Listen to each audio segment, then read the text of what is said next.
All sports, all plays. All sports, all plays. All sports, all plays. 365, we making up plays. You talking the game, get you through the days. We're high in the court, the dime in the lane. Variety, topics, living the same. All presentation, sports information. Hitting the airways, taking the nation. All sport, all plays, like working your faces. Grace at the field, so tie the laces. All sports, all plays.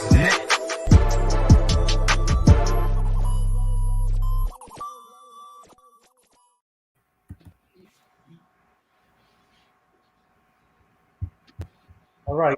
I guess I thought there was another show, another promo, but okay. Let's get this bad boy popping. So, hey, you are here on Real Talk, where we leave our feelings at the door and we keep it real. And tonight, we got your boy, Kenny. Say what's up to the people, Kenny. What's up, everybody? Happy New Year, and on the cusp of a new year, so glad to be on. Got our last show before we hit the new year. Let's do it. All right, and down below me, you got your boy Ray from Bond Chronicles. Say what's up to the people, Ray. What's going on, everybody? We got a great show. I'm excited to get into it. Should be good. And later, if he can hurry his butt up, put the car in the garage and warm up the computer, Mike Hughes, who's been dodging this show, will be on. Hey, I'm your boy Jay McLovin. Happy New Year, everybody. And I think we got a pretty good show for you. For sure. By the way, for those who didn't see that really good game, Tennessee did lose, unfortunately, to Purdue. But many other games, I think right now we got 14-10. And no, I think they just scored now, unfortunately. But looks like Michigan's on the rise. But now it's 20-10 Pitt. So Pitt's put a dominant performance on the Michigan State Spartans. So we'll have to wait and see how that goes. In any event, we'll turn it over to NFL hot takes. And my hot take for this one, guys, is I believe Pete Carroll is on the hot seat. I believe Pete Carroll is on the hot seat. Right now they're looking at Wilson being with the team is uncertain. And Pete Carroll is coming out and saying they don't need to rebuild, they need to retool.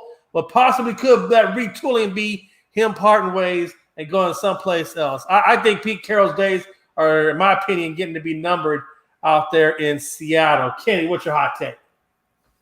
Oh, well, let me just react real quick to what you said. We talked about this a little bit on Monday as well. I think I don't know if it's necessarily a hot seat, but I think that he's more so going to walk away. I think that his time is kind of come to an end there. His time of being effective here, I think that has kind of run its course. And he's been there a long time, and he's had a lot of success there. And I just think they're in full rebuild mode, in my opinion. I just think there's time for them to just totally blow it up. Trade Russell Wilson, Pete Carroll walk away, and you start all over and just really build that team from scratch. I think is what the plan is, or what needs to be done there. Just in my opinion, what my thoughts are. And based on that, that's a good point. And let's be honest, man. Hey, listen, Jacksonville looking for a coach. Could Pete Carroll be the guy that goes down there and and tries to rebuild that franchise? And could he take Russell Wilson with him and give Trevor Lawrence a break to, and put Russell Wilson in effect? I don't know. But I think that Pete Carroll, I don't think he's done it in the NFL. I think he'll get another spot somewhere else. What you got, Mike Hughes? Coming in hot. I know Jay McLovin. No, go ahead, Mike. What you got, baby? I know Jay McLovin didn't tell me to hurry my ass up. It's always, Chicago. Some of those people in Chicago, they got that attitude. He's probably shoveling snow, man. You got to cut him some slack. He's probably shoveling snow. Listen, I lived in Wisconsin. I shoveled snow. I'm pretty sure I shoveled more snow than Mike Hughes. They knows. God bless. Don't do that. Guess what, Jay? You know what you don't have? Give me a second, Kenny. Jay, you know what you don't have while you're shoveling snow? Drive-bys. Did you ever have to jump? That's true. Did you ever have to jump into a kid's snowman?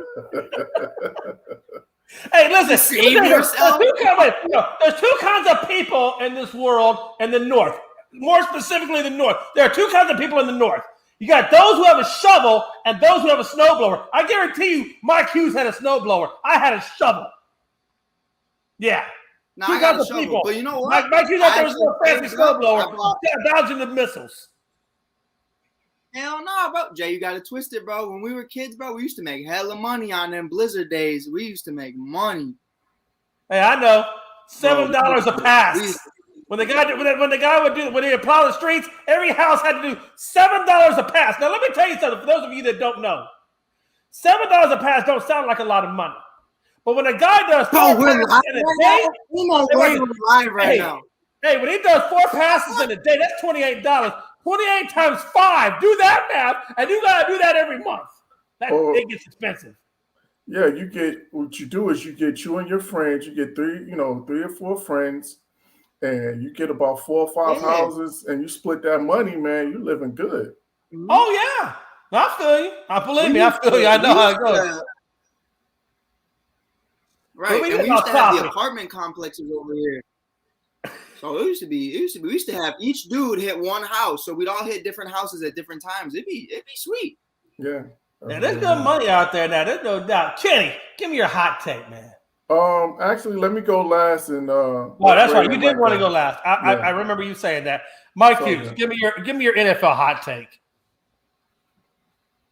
You know, I think, respectfully, I think Tua survives the offseason, and I think he will be QB1 of the Dolphins next year. I think he survives. I think he survives it. I can see that. Yeah, me too. It was a big thing when they were 1-7. It was Rodgers, Russell Wilson. But I think now it's kind of. I think because of that streak, you're right. Yeah, I think because of that streak, you're right. I think he kind of built some confidence. They have some confidence in him now. But I think it also all depends on what happens with. What happens with that? His name just escaped me. Let's be honest. Hey, Miami is not out. If they're able to adjudicate, or if they're able to settle this situation, and then he's eligible to play, I think all bets are off. So I think it all depends on that. Yeah. And let's be honest, like I said, they play the Tennessee Titans. Oh yeah, no doubt. Hey, if he has a good game against Tennessee Titans, that further strengthens him. And hey, the Miami Dolphins are still in the playoffs. They're not out yet, so there's still a lot more for Tua to continue to prove that he's going to be the guy for next year.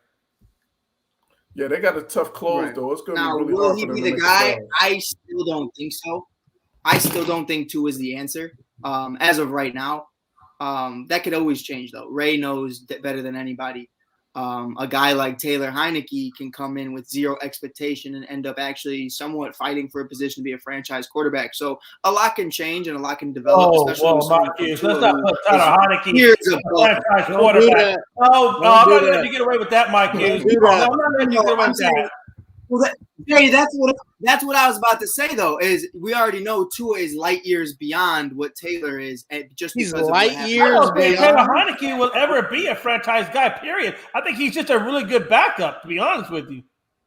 I don't think he's at that level. I think he's light years above, like, Tua's actual talent. Based on what? Light years? What are we talking about? I'm going to say this. I'm saying off of talent, I think he's light years above Taylor. Taylor's a great decision maker, and that's what makes Taylor good. Taylor's like a Teddy Bridgewater. Taylor can make great decisions. They're like the same. You know what? When we're watching the same Washington Redskins, Dallas Cowboys game, when we're watching the same game because Taylor Heineke didn't look that impressive to me. That same Taylor Heineke beat Tampa Bay. Just remember that. The team that beat Dallas. Keep that. Tell him, Ray. Tell him, Ray. Everybody want to bring up that one game. One game, okay. Well, you know what? The sun shines on the dog ass every once in a damn while. Okay, every once in a while you can pull one out your ass. Okay, but let's not make a champion out of the side of the one game. Tom Brady, something. Let's be honest. Aaron Rodgers looked like dog poo poo against the Saints. But is Aaron Rodgers? Did that make him a bad quarterback? No, he's a great quarterback. But that I'm not against the Saints. Somebody that beats a good team. Ray, I'm gonna pretend you didn't say all these crazy things, Ray. I'm gonna let you go ahead and do your hot take. Yeah. So back to reality here. Back to reality. Heineke 8. The NFC East will have 2 playoff teams in the playoffs this year. Okay. So I don't know if it's going to be Washington. I think that ship has sailed, and I wanted to sail because we're not going anywhere. But it doesn't really sound though. Honestly, hey, it's still viable. Matter of fact, they play the Eagles this week, and the Eagles have the 7th seed. Mathematically, the Redskins could pull it out. It's going to take a lot. It's going to take a lot of ups and downs here and there, but they're not out of it quite yet. They got to win and get some help. Yeah, exactly. They're going to get a lot of help. Barring COVID, like I don't want us to go to the playoffs. That doesn't do anything for us. I get it. As a Bears fan, Ray, you really don't. You really don't. Yeah, we can sit this one out, drop a few spots. But I think we'll be very active in the quarterback market this offseason, but I think Miami will too. If Tua and Taylor are both under quarterback week 1, it's because nobody wanted to come, not because the organizations believe in either quarterback. Right. So the crazy thing about it is y'all played well enough that you don't get necessarily a good draft spot. Right. But you played horrible enough that you don't necessarily make the playoffs either, or you have a very hard time getting to the playoffs. I don't know. I mean, what's the best rule of thumb in that case? If you know you don't have a shot at the playoffs, do you start tanking to get a better draft spot? I mean, was it the Eagles and Cowboys? Somebody went through that just the year or two ago, and it made a big difference. Maybe it's the Bears go through that every year. Well, yeah, but it can make a big difference. So. Poor Mike, man. He doesn't. And when they do have the number 2 overall pick, they took Mitchell Trubisky. So that's neither here nor there. Hey, y'all, don't trigger Mike. Don't trigger Mike. Mike has some severe PTSD when it comes to the Bears. It's cool, but Ray, my biggest thing with Ray's team, and I'm gonna say it like I'm saying it with my chest, is Ray's not really in a position to where he needs a top 5 pick. He really doesn't. Like, respectfully, I love Taylor Heineke for what he is, but you're really an elite quarterback away from winning that division. And I'll say that with my chest because if Luca comes back from his ACL injury and he's a stud, I don't know why. Chase Young, I don't know why that escaped me in a few seconds. Yeah. If he comes back with a vengeance or better, like Bosa, to that regard of coming back and not really needing a year to get back. They usually say you need a year from the year. If he can come back and be legitimate down the stretch, I believe that defense can hold it down and be average without him. They still have a lot of money to play with. Not the greatest amount, but I think one of the best things they could have done was, get rid of Trent Williams. But, that's a whole different conversation because that man, respectfully, great, but a lot of money on that table. And now they can bring in a few more guys. I think you're really just a trade away and maybe trading for Tua, maybe a Watson, maybe someone like that. Maybe you get Rodgers. Who knows? It's a conversation to be had to where you don't need a top 10 pick because you're looking pretty solid, especially with these running backs. Like, I know they're having a little bit of a running game issue, but you could find guys in the 5th, 6th round that can definitely be serviceable. So I think Ray's probably, in my opinion, the most exciting team in that whole division if you're looking at it from a future standpoint. So let's be honest. There's no quarterback really coming out in this coming draft that's going to help you. So do the Redskins look to draft a wide receiver to complement McLaurin in the offense? Mm-hmm. Do you guys worry about those statements we make all the time though? Like, can we just sit down just for a second? Every single individual says this quarterback class is horrible. I agree it is. But could you? What I'm saying it's not worth looking at in the first round. Could you imagine if we're wrong? Could you imagine if the next? Well, hey, Brady did slip to the 6th round. Brady did slip to the 6th round, so it's not like we could be wrong, right? Like, what if we're all wrong? What if this is the greatest QB class of all time, and every single person is just wrong? And Dak Prescott's not a bad quarterback, but he wasn't really taking all that high either. And he's playing pretty decently, for where he's at. That's not going to happen. Well, I'll say this: I think the biggest takeaway from it is that because of the lack of a top flight quarterback, and you wouldn't take a top flight quarterback with your top 10 pick. I think that's more so a reason as to why you wouldn't necessarily want to tank, because this draft is not one of those drafts that you need to go up and get a quarterback from. So I think your draft, you might as well just go ahead and play it out and see where the chips fall. because you can find quality, later on in the first round, perhaps. I don't know, unless you're going to get one of those defensive guys that, defensive lineman from Oregon, unless you get him to pair him with Chase Young. You get somebody like that, unless you can find a game changer on the other, at another position, you're not going to get it at quarterback. And to me, that's the most important position, and the most important question that you have to answer for Washington is who is your quarterback going forward. But we're not talking getting into the top 5. But if you're sitting in those you don't need to teams, get in the top 5. but if you're not with your record, you're going to miss. Anyway, so I see what you're saying. You're going to miss maybe one of those top linemen because the quarterbacks are going to fall. So I think that, Ray. Let's be real. The Giants have 2 top 10 picks, and I think they need to take 2 offensive linemen. Hell yeah, they do. And the Jets, hell yeah.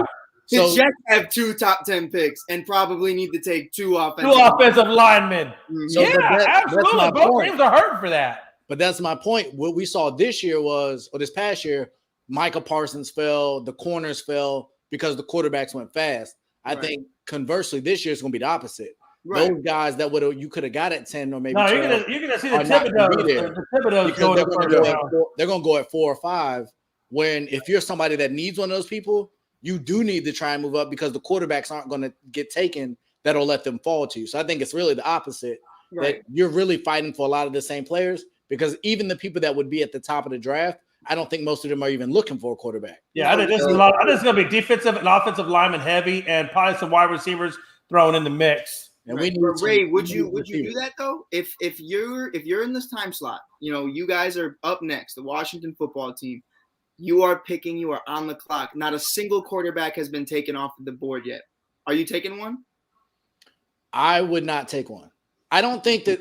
I don't think it's good enough to take. We still have Fitzpatrick, and I don't think that there's a college quarterback I've seen. God, Trump! Please tell me you're not just saying we have Fitzpatrick. Are you seriously putting your hopes on Fitzpatrick? Fitzmagic. That's the worst thing you ever could have said. What is going on? That's the worst thing you ever could have said. You are not slandering this man's name. He is a legend. You're just upset because his beard is nicer than yours. Right. And you need to understand it. This thing is beautiful and luscious. Between Heineke, Fitzpatrick, and all the quarterback movement, I do not see a quarterback in this draft that you say, I have to take it. Now, if you go out and rate somebody, I think you go for a Russell Wilson or an Aaron Rodgers. There's going to be plenty of free agents out there for you to go grab. I think you look at your wide receivers because you need somebody opposite of McLaurin. We do. You really need somebody opposite of McLaurin. And Carter's not a number 2. I'll tell you this, Ray, and this is just me. I talked about it on the podcast the other day. Kid asked me a question. I had to be real with him about your team. I just said, from my perspective, Ray, I think you give Mitchell Trubisky a 2-year deal. Very cheap. Very cheap. Wait, just hear me out. I don't know where he's going with this. Just hear me out. And then you bring in Allen Robinson because you already know that they have a connection together. You already know they understand. Mike, stop. Are you telling me? I want to hear Mike say this. Are you really telling me that Mitchell Trubisky still has some sort of life that he can resurrect his career? Are you telling Mitchell Trubisky can resurrect his career? Is that what you're trying to tell me right now on television? I think he can. Why not? Oh, sweet Jesus. So why not? More help than Ray over there does. Okay. Can I ask you something? In 4 years of Matt Nagy, when was his worst record, with or without Mitch? Man, I've never been a Matt Nagy fan to begin with, to be honest with you. That's crazy. That's a crazy conversation because, Kenny, I don't remember them ever having a losing season with Mitchell Trubisky. I remember 3 straight playoff appearances. That's crazy. What are they now? Well, 11? I think if that's one of them, I think he's one of those guys that you put in the same category as Heineke, as Fitzpatrick, as a stopgap. Right. He's not something that you're not going to hitch your wagon to, or somebody that you're going to build your team around, but just a temporary solution. So as a temporary solution, let's see what you got. It's not we totally have out of the realm. temporary solutions on the roster, and there will be better temporary solutions available. I don't know. Jimmy G could become available. There's a bunch of people that can be better solutions. Now Red has gone down to Jimmy G. You know he's scrambling. The guy that took a team to the Super Bowl. He's at the bottom of the barrel when we're talking about Jimmy Garoppolo. I wouldn't say that. I don't know. Yes, I would absolutely say that. Tell me why you think he's so great. What is it about Jimmy Garoppolo that makes you scream? I didn't say he was great. He's a solid quarterback. He's better than bottom of the barrel. Yeah, he's a solid quarterback. He's not Sam Darnold. I agree with you there. So speaking of Sam Darnold, so he's getting the start over Cam Newton. How do you think that's going to fare? They'll lose. Yeah, I think he's just Matt Rule's just is in desperation mode right now. I think he's trying to save his job and win as many games as possible. But you know that whole deal where if we got two quarterbacks, you don't have a quarterback, and he's just throwing, see if he can ride the hot hand and try which one and see which one is going to work week to week. Because it's clear that the one thing we do know is that Sam Darnold, he's questioned. He's not a starting caliber quarterback. Like right now, he's right. Absolutely, Cam Newton is on his last legs. He's just not. He's not somebody that you could build your team around anymore. So they don't have a quarterback, So he's just trying to see if he can find a hot hand. And to me, this is the writing on the wall. Like if there's a team that has to go for a quarterback in this offseason, it's definitely the Carolina Panthers. Let me ask you a question. So this is what we do know. We know Joe Judge, who should be on the hot seat, they already said they're going to bring him back. They already said they're going to bring back Joe Judge. But let me ask you this. Who's more on the hot seat, Matt Rule or Zimmer? Mike Zimmer. Yeah, I would say Zimmer. They just I feel like Mike Zimmer he's got such a great offense. He should be further along now than he's been there for a hot minute. He's been there for a while now. Well, offense has never been their issue. Jefferson's put up numbers. It's been the defense. No, I get it. The defense has been their issue. I think that's why he's on the hot seat even more so because he's a defensive guy. Yeah, so that even makes him more to me. And you had enough time there. To me, it's almost kind of like similar to Pete Carroll. Like you've had that your time of your effectiveness or your window of opportunity is not closing. Like you've had your chances, because he's been there at least 6 years, I want to say. Right. So, so it's just it'd be one of those things where it's time to move in a different direction. So I think he's on a hot seat, definitely more so. I just feel like they've been competitive. Like I know they had the bad Lions loss, but they competed, with the Rams. They're in the playoff hunt. They could still make the playoffs. Yeah. I think it's an overreaction. I don't get why people fire coaches so easily and give them 2 to 3 years. Like I get teams have a bad year, maybe a bad stretch, but if your team is competitive, I think it's a mistake when you start switching things up, especially if they end up with a new quarterback, there's going to be a rebuild. So maybe I agree with that. Yeah, absolutely. But I don't think it's just like they've had a bunch of bad losses. Most of their losses were to better teams. And I don't know why you penalize a coach when they have won some big games and then they've lost some others.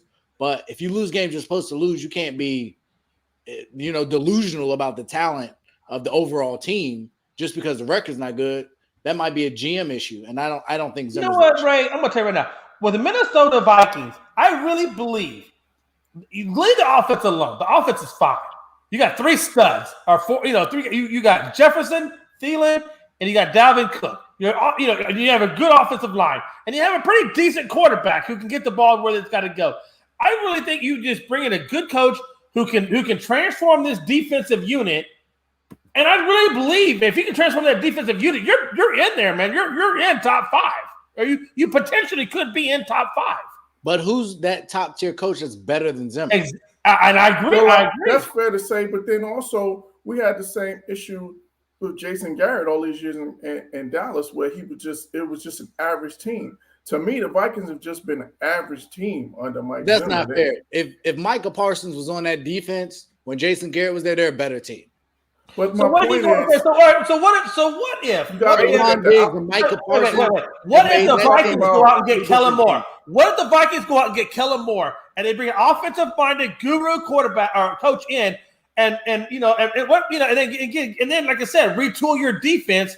Maybe bring in some key free agents on defense. Maybe change up your schemes a little bit. I don't think the Vikings are that far off. I agree. I don't think they're far off. I think it's going to be up to Jerry Jones. Jerry Jones is going to have to throw a lot of money at Kellen Moore to keep him in-house. Agreed. Jacksonville wasn't appealing, but I think he is the hottest name even ahead of Leftwich right now because Leftwich is with Brady. So I think you question that. But when you see what he's done in Dallas, Minnesota has comparable offensive talent to what Dallas has. I definitely think he is, a potential good fit there. I think the key that Minnesota has. What about Bellamy from Kansas City offense? He hasn't had a chance yet. He doesn't get he because he's with Andy Reid. He doesn't get the credit that he deserves. I agree. He doesn't. But how do we know that he deserves it? Because he is with Andy Reid and Patrick Mahomes and Travis Kelce. Like I think when you get that's a different level. And but you can say Kellen Moore's got what? He's got Gallup. Exactly. He's got Amari Cooper. He's got Schultz. He's got CeeDee Lamb. He's got Pollard. He's got offensive line. Nobody before this year. And Gallup's been out almost all year, and Lamb's inconsistent. Yes, I think, like I said, I think the talent is comparable. It's definitely comparable. There's no way you can't say I don't think their issue's offense. So bringing in an offensive-minded coach there isn't going to solve their problem. Right. Well, neither has a defensive-minded coach either, though. So let me ask you this. But that might be because they don't have the right coach coaching the defense. So let me ask you this. Could be. I agree that could very well be. So let's just say, for argument's sake, let's say Pete Carroll resigns from Seattle. You're not bringing him in over Mike Zimmer? I would absolutely give Pete Carroll an interview. I'm talking. Yes, I would. When I said is there someone better available, I'm saying that is available. Now, if people quit, then sure. But I think the list of people that are better than Zimmer is small. So if you can go get, Pete Carroll or Sean Payton, there's been rumblings of him leaving. Absolutely. I don't think Sean Payton's going to leave New Orleans. I don't think he's going to leave New Orleans. I think that's the whole point is that firmly secured in New Orleans, and I think New Orleans is going to firmly secure with him. I can't see Sean Payton leaving that organization.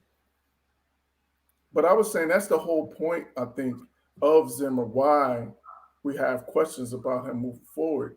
Because I don't know. I think we've seen the ceiling as to how good the Vikings can be under Mike Zimmer. So I just don't think they've had all the pieces there. And when they have, they've looked good.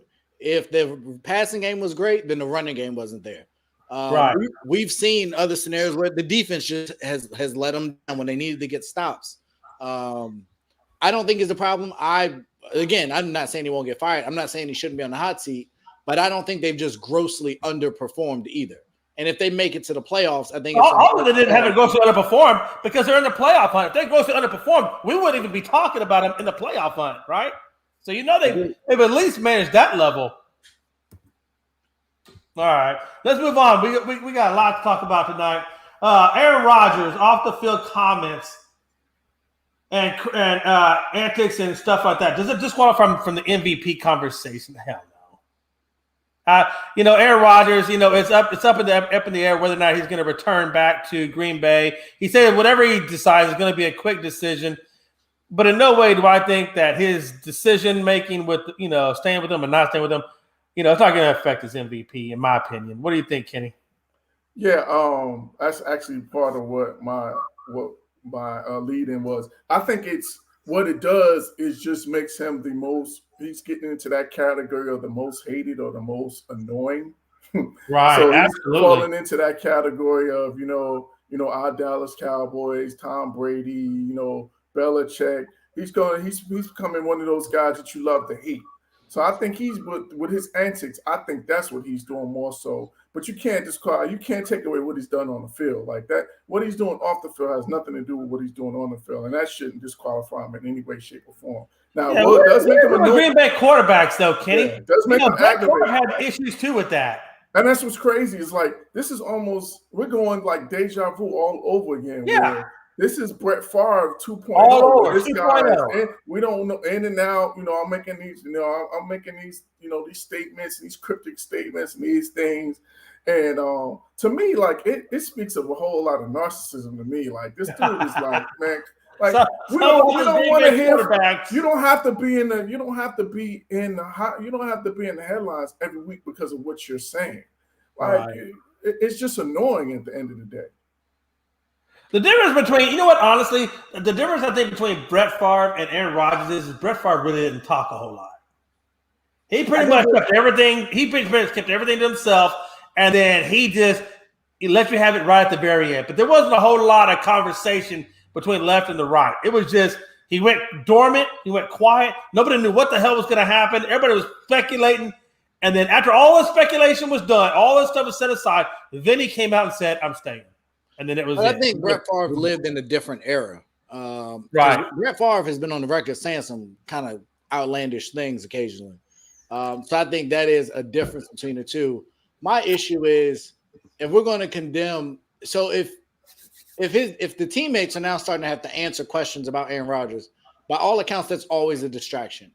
Right. If you lie to the media or mislead the media, and those are the people that vote for you, right. I think that's definitely going to play a factor. I do think if you are a distraction, you're doing things off the field. If it's close, I think that will hurt him.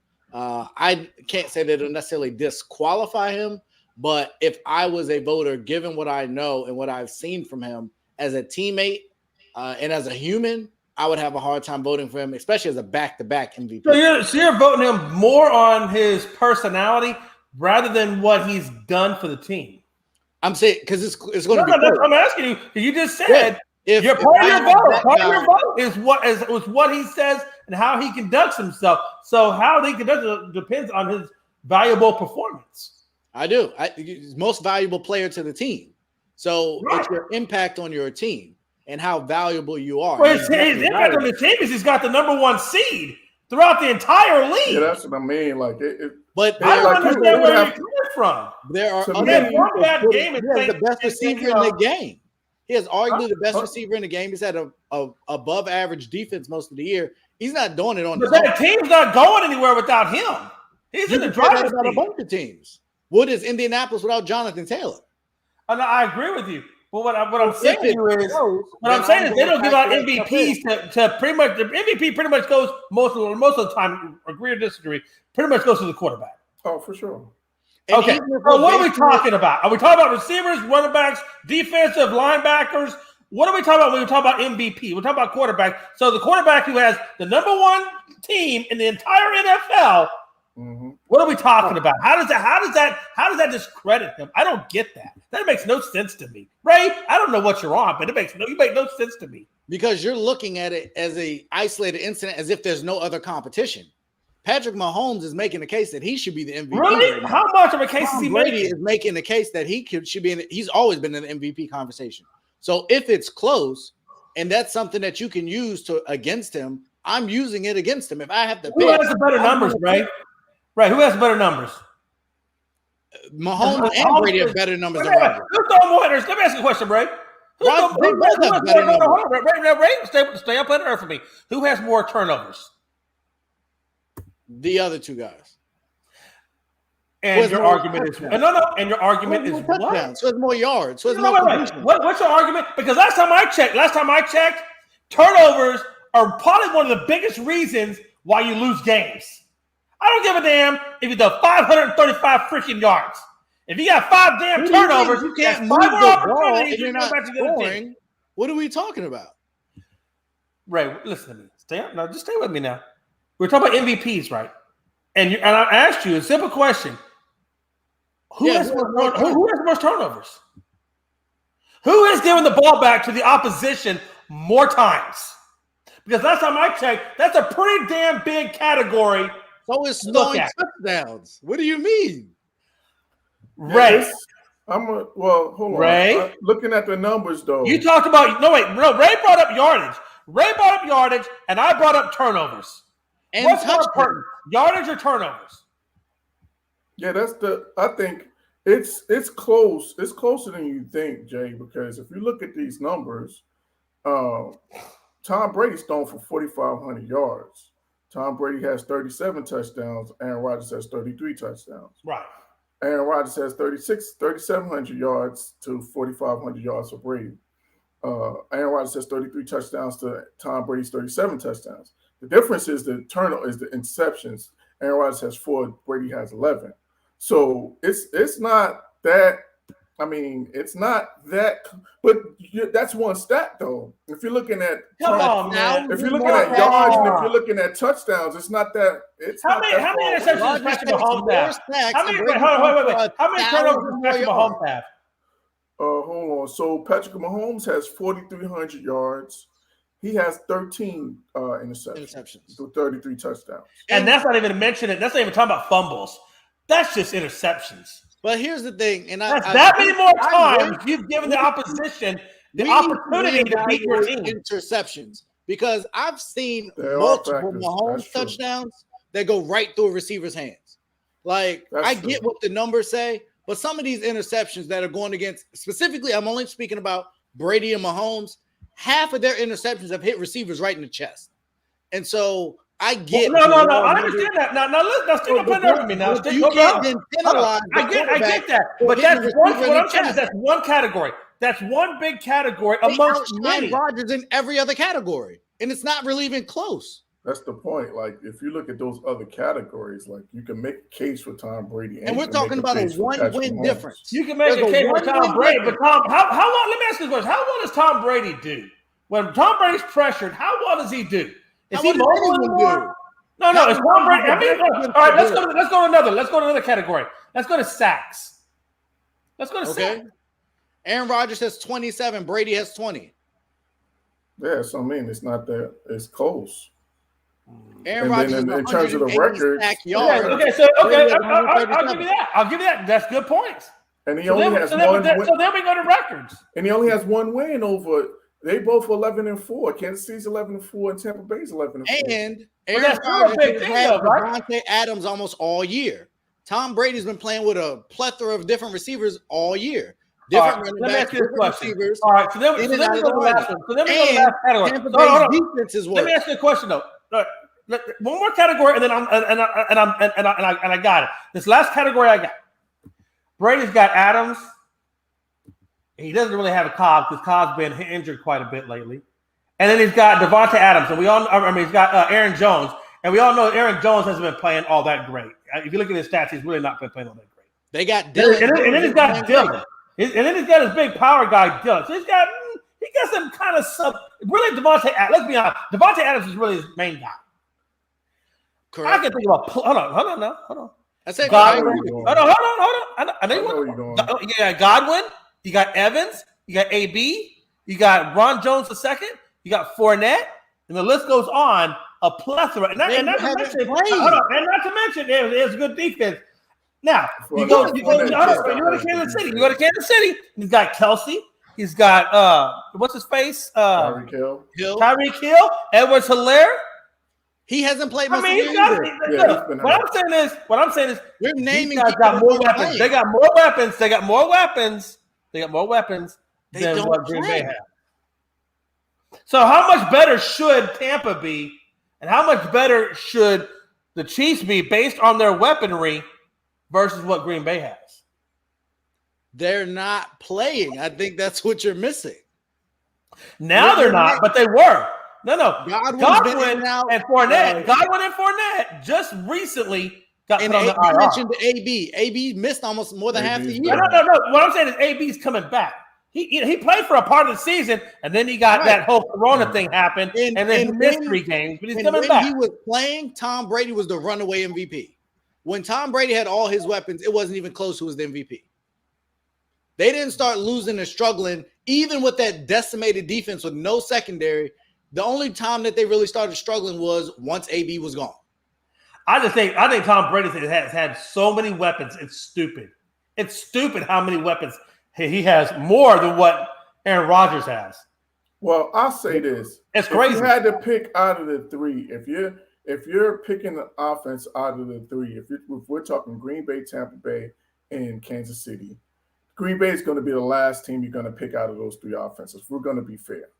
They have the best. Yeah, I agree with you. Yeah. I agree with that. Running game. But I say that not because of Aaron Rodgers. I say that because of the weapons. They have so many more weapons. If we're talking as a whole, as a collective, in terms of skill position talent, running backs, wide receivers, tight ends, you're going to take Green Bay's collection of talent last out of those three. Is that fair to say? But it's not this huge disparity that you guys are saying. The best receiver in football and the best running back group of the two makes a big difference. Tom Brady's throwing the ball 1,000 times because they can't run the ball at all. And you really honestly think that Aaron Rodgers has that much better? Have you looked up Aaron Jones' stats? They're not really all that great. When he's played well. I got him in fantasy. I'll look. Let's see what Aaron Jones is at, because AJ Dillon's filled in pretty well also.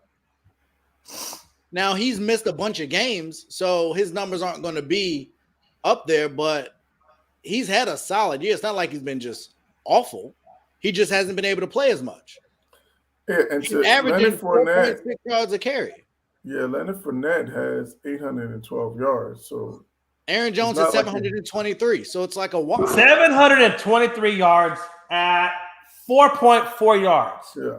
I'm not. Look, the whole point is, Tom Brady has had a running game, so we can't say that. He hasn't had great numbers. He's not been that great. He's been average. He's an average guy. He's an average running back. You go look at Fournette's numbers. I bet you Fournette's numbers are high. I bet you they're high. Fournette has 812 yards, 4.5 yards per carry, and 8 touchdowns. I get what you're saying, Ray, and I get what you're saying, kid. Look, all three of these guys are phenomenal. All three of them. You can make an MVP case. You can make an MVP case for all three of them, and I wouldn't argue with that one bit. I just think that this year, and it's not by much. To your point, it's not by much, but I think Aaron Rodgers earns this MVP. I think he earns it because he has less weapons and he's done more with what he has. Randall Cobb was done with Houston. When he went to Houston, he was done. Nobody wanted him. He brought him back, and the guy's been instrumental. He's brought him back. He put him in the offense. He made instrumental out of nothing. But like I said, you can make a case for all three of them. To answer the question of what the topic is originated or what it was designed for is, I don't think just because he's had a few little personality quirks or whatever you want to call it, I don't think that disrupts what he's done. He's still a leader of this team. Yeah, to me, it would have to be like almost like one of those things where it was detrimental to the team. So like a TO situation, or I can't think of another case, or something like that, where it kind of like torpedoes the season, or it causes them to, not be as good as they were, then it would hurt them. But I don't think it's enough, the stuff that he's doing. It's more aggravating and annoying than it is actually newsworthy, I think, is for lack of a better term. Hey, I do want to go on record as saying I still believe Tom Brady's the fucking GOAT. I'm not in by any way imagining saying that Aaron Rodgers is better than Tom Brady. Nobody's saying that. But what I am saying is, to answer to this question is, I don't think that because he's had some personality issues or whatever the case may be, it should take away from the MVP status if he should win the award. That's all I'm saying. Tom Brady, hey, listen, I'm not going to go on. I'm not going that limit. Tom Brady's still freaking. I mean, come on, 7 rings. This is ridiculous. But anyway, what's our next topic before we get into this thing here? All right, so thank you. All right, so OU Baker versus Kyler. I don't know how this got in there. I'm going Kyler. I'm not a big Baker Mayfield fan, guys. I'm really not. I think he's done decent. I mean, he's played okay with the Browns. He's kept the Browns competitive, and he obviously, he did the whole thing with planting the flag, at Ohio. I mean, he's got you talk about personality. You want to talk about personality? Baker Mayfield's got a crazy personality. But I still take Kyler Murray over Baker. I think his upside, his athleticism is just so much better than what Mayfield's got. What do you think, Kenny? Yeah, I agree. I think if we're talking skill set, then I would take Kyler Murray because he just brings a little bit more to the table in terms of, with his arm and with his legs. But to me, they both still, the jury's still out on both of them, in my opinion. Like, they still have some things that they have to prove on the field, right? In terms of consistency and things of that nature. Because to me, Baker Mayfield took a big hit this year, with that whole situation with OBJ, and now that he's kind of struggling going down the stretch and he's getting banged up. Both of them has kind of been haven't been able to stay as healthy as they wanted to be. So that's another question too. So I think the jury's out on both of them. But if I had to pick one, just the differentiator to me is the skill set, and I'm picking Kyler based on that. But do you think, I have a hard time with Baker, man. Like, with Baker, like, I want to believe in him. I do. I want to believe that he can do and lead a team, to a Super Bowl, whatever. But in the back of my mind, I'm always saying, like, no, this guy, he just doesn't have it. He just doesn't have it. And I don't see him ever having it. I just don't. I don't know. I don't know if it's a personality thing, if it's a skill set thing. I just don't think that. I think Baker Mayfield is a good quarterback, but I don't think he's ever going to get to that level. What do you think, Ray? So I'm not gonna say I'm biased, but I've been pretty consistent on here about what I think about Kyler Murray. I don't think he's that guy. I don't think he has the stature. I don't think he has the accuracy. I don't think he has the consistency or any of those things. I also don't think Baker Mayfield has a lot of those as he's currently playing. When I hear the list of injuries that he's playing through right now, he's not a good enough quarterback to play through these types of injuries. He also hasn't had great receiving talent. I know he had OBJ, but that didn't work for whatever reason. So outside of Odell, he's never had a great receiving target to throw to. They've been built to be a running team for great reason. You got Nick Chubb. They brought in Kareem Hunt. And I forget, they've had another running back or two since he's been there. I also think he's been in a bunch of different offenses with a bunch of different coordinators and a bunch of different systems. That's fair. I don't know that he's been set up to have success, to have an offense built around him and his skill set. The closest thing I can see to that was last year, and they went to the playoffs and he won a playoff game. Since then, it's been a lot of stuff in flux. They've been trying to fit Odell in. We've seen even the Rams struggle with that. And they've kind of just, in a lot of cases, set Odell to the side until they get into the red zone. And they also have Cooper Kupp, which makes life a whole lot easier amongst a bunch of other weapons.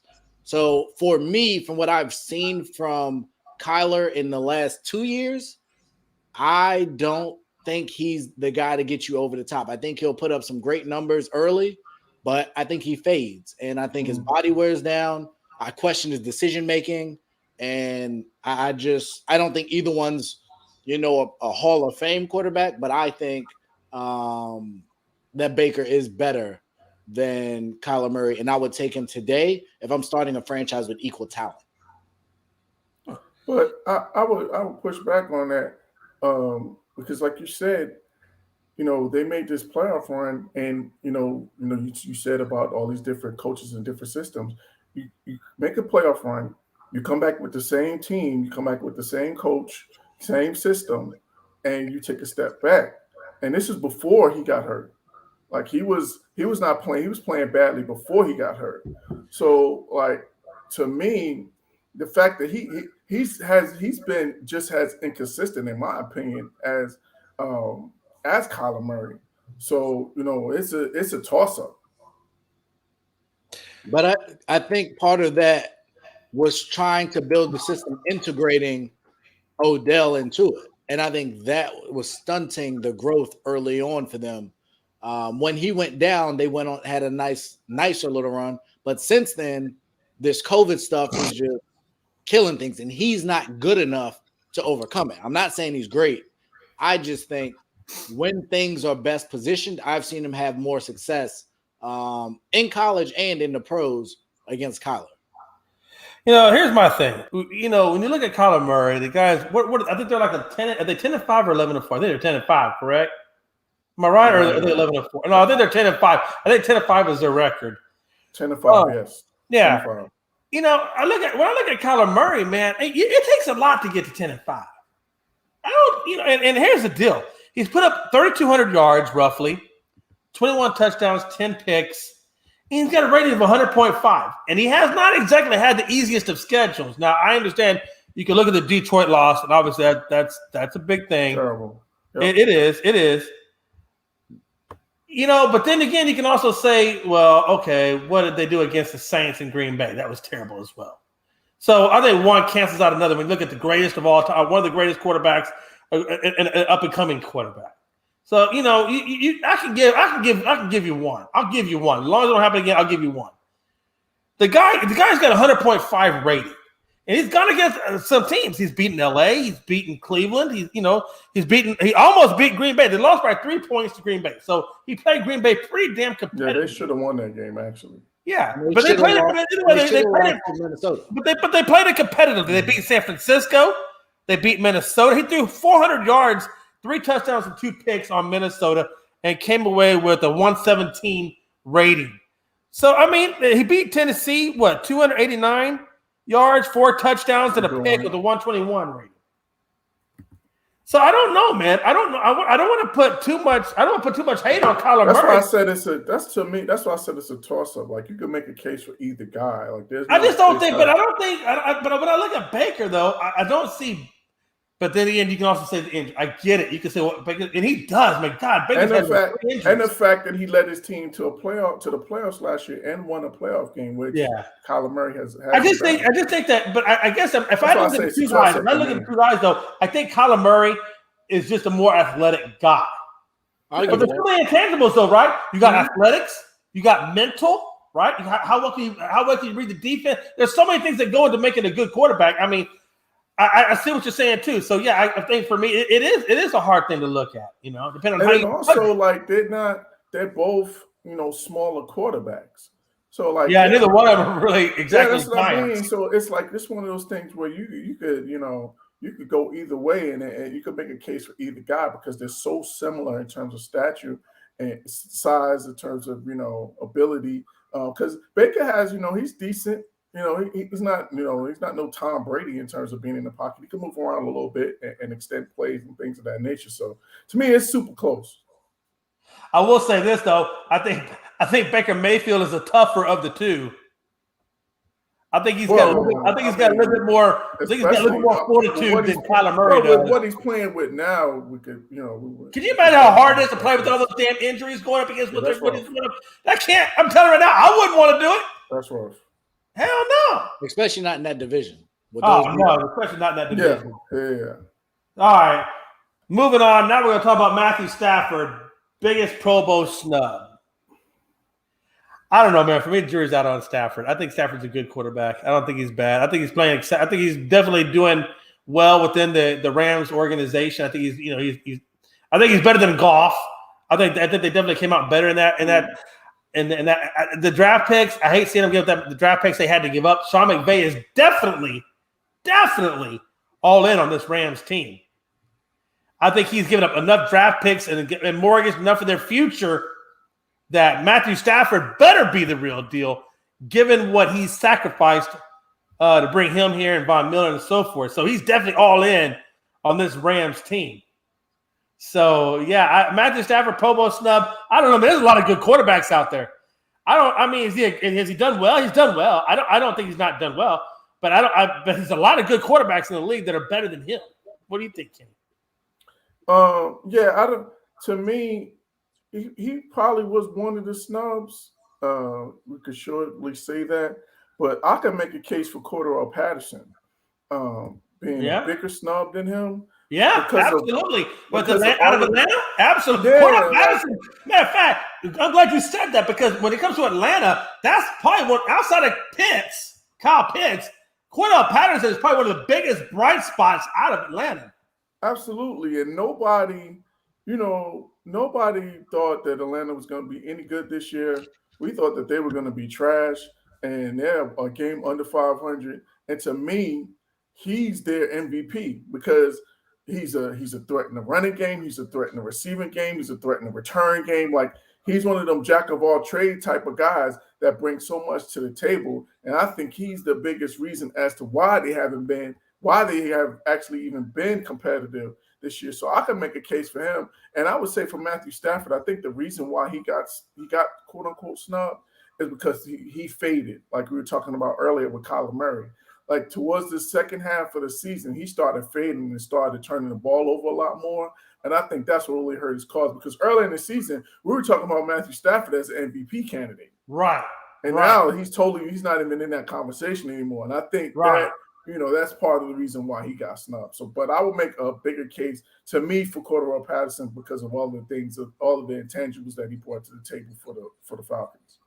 Yeah, and like I said, I'm totally in agreement. Listen, I'm out here in Savannah, So I got a lot of friends that are big Atlanta fans, and they absolutely felt the same way you feel about him being snubbed. And like I said, when you look at Atlanta, Kyle Pitts is amazing, but Cordell Patterson, Jesus, man, that guy has been a big bright spot for the Atlanta Falcons. Ray, what's your opinion, brother? Can I just say that I Cordell Patterson, like he's great. Like he's had a nice run. But let's not overstate the fact. Here he comes, Kenny. He's about to poo-poo on our parade. Like, we're talking about somebody that has less than 600 rushing yards, someone that has less than 600 receiving yards. Yes, he does have a number of touchdowns that has, spearheaded that team or whatever you want to call it. But let's not overstate that team is still. How many yards from scrimmage is Cordell? I'm going somewhere with this. A big time going somewhere with this. It's about a previous topic. Yeah, it's definitely over 1,000, 1,100 probably. Okay. Right. So what are we talking about? He's got 1,100 freaking yards. What are you talking about? 5 receiving touchdowns, and let me see how many. And what is his yards per carry? He's at 4. And 4 rushing yards per carry, 1,100 yards from scrimmage. And 6 rushing touchdowns. So that's 11 touchdowns. 11 touchdowns, 1,100 total yards. Let's see how many catches. I'm getting ready to blow up Ray in a big way. Ray, I love you, man, but I'm about to blow your ass up. Here's the deal. Ray, I want you to hear me on this, and I want you to hear me good because it's a really, really valid point. We were talking not that long ago about running backs and who would we start, cut, or bench. And I'll give you a hint on the 3 word. It was Travis Henry, Jonathan Taylor, and Alvin Kamara. And y'all were talking about cutting Jonathan Taylor, even though he's the number 1 running back in the league right now, for Alvin Kamara. And I said, well, why would you do that? And he was averaging about 5.4 yards per carry, but he never cracked 1,000 yards ever. Ever! But you swore up and down, all of you guys were, how you were going to keep Kamara because he catched out of the backfield and he could run the ball. Now, all of a sudden, you're going to come in here with some bullshit about Cordell Patterson, who's got 1,100 yards from scrimmage, 4.4 yards per carry, and all of a sudden, what? You don't think that's a snub? You made the big case for Alvin Kamara. So let's hear it. Let's hear it now. I want to hear you. I want to hear why. So here's my thing. You guys are what you're telling me is that Cordell Patterson is a bigger snub than Matt Stafford and Kyler Murray went instead of him? I just want to know that that's the premise before I give you these numbers of how outrageous that is. Also, keep in mind, Antonio Gibson is not a Pro Bowl. And if you're telling me that Cordell Patterson, I don't think Gibson's a Pro Bowler either. I think he's a good running back. I don't know if he's So how in that offense with the limited weapons you just talked about what Atlanta has and what Gibson has done is Patterson? No. I thought about Kamara. I made a comparison to Kamara. Listen, these are the same guys. Hold on, time out now. I don't want you to deflect this because I get a feeling you're deflecting, and I want to bring it back to my reality. My reality is I was talking about Kamara and how y'all were so high strung on him that you were going to cut Jonathan Taylor. And Kamara is the same style of runner, same style of player, as a matter of fact, as Cordell Patterson. They both catch out of the backfield and they both run the ball. That is so disrespectful. No. Stop it now. Stay with me on planet Earth. How are you making the case for Kamara and you're not going to make the same case for Patterson? Because it's a little hypocrisy. Much better. It's a little hypocrisy on your end. Do you know what quarterbacks are playing in New Orleans? I don't care about the quarterback. I care about the running back. You don't care about the quarterback. You were one of the guys. You were one of the guys specifically. You were one of the guys specifically because I asked you this question. I wanted your valuable opinion. And you made a very valuable case, a hard case for Kamara. Kamara, you made a big case. But you're not going to make that same case. You realize what is going on in New Orleans, and you're comparing to what's going on in Indianapolis with that offensive line and with that competent quarterback? I'm comparing Kamara if you with put Patterson. Kamara in Indianapolis, what do you think the numbers are significantly different? See, and bring You Jonathan. answer my question for me. You answer my question for me. You are very, you are doing a lot of controversy right now. You're not sticking up for you're not sticking for your same principle.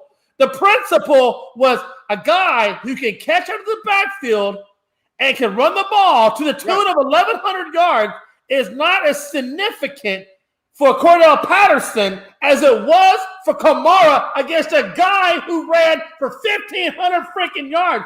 You're not making sense. Those aren't even the same conversation. No, it's the same conversation. Kenny gets it. Kenny gets it. So does all of America that's watching. They get it. Start, sit, or bench. You have to bench somebody. Exactly. So you're choosing to bench a guy. Hold on. You're choosing to bench a guy. Not having as good of a year. You're choosing to bench a guy who is the number one running back in the NFL. No. I don't care. I don't care. So Kamara right now. You don't care. It's not even the same argument. You can't talk about asking someone a question. You know what? Beginning of the year. You're one of my favorites. You're sliding down the they have a bad year and be like, well, you said at the beginning of the year they'd be good. Things happened in the year. It changed. Now, if you're telling me that all of a sudden that because of what Cordell Patterson has done makes him a bigger snub than Matt Stafford, you guys have lost your mind. Matt Stafford, absolutely. I think Cordell Patterson is a bigger snub than Matt Stafford. You're absolutely right. He was absolutely an MVP candidate, and he's not making the Pro Bowl, and that's a bigger snub than a guy that's on the team that's going to miss the playoffs. Because the guy that's going to miss the playoffs, the guy that missed the playoffs was probably one of the biggest bright spots of an offense that shouldn't even be in the playoffs. I don't care about the guy makes the offense run along with Pitts. I mean, you're talking about two guys. Let's be honest. Another guy. Let's be honest. First of all, David Carr. Ray. You put out bad information, Ray. 36 touchdowns. Kyler Murray has 21. Hear me out. Hold on, time out. Ray, you put out bad information. Ray, you put out bad information. Ray, I can't let you put out bad information. First of all, Atlanta has not been eliminated from the playoffs. They're still in the playoff hunt. So you can't say that. You cannot specifically say that. When they miss the playoffs, then you can say that. But right now, Atlanta is still in the playoff hunt. So I'm not going to let you say that. We need to move on to another topic. Ray, I love you, but we're going to move on to another topic. You didn't even get to the fact that, like I said, Matthew Stafford has 15 more touchdown passes and over 1,000 more yards than Kyler Murray, and that's not a bigger snub.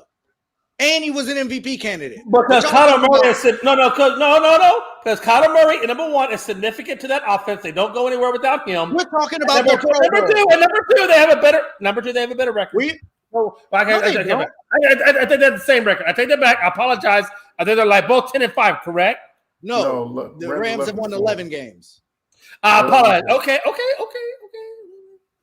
And you guys are telling, and Kyler Murray has. But I do think Kyler Murray is still more athletic and a better quarterback than as a Pro Bowler. But to your other point though is we talked about earlier. You talk about weapons or guys you have to work with. If you're talking about what Cordell Patterson has in terms of offensive talent around him and what Stafford has in terms of offensive talent around him, those two different arguments.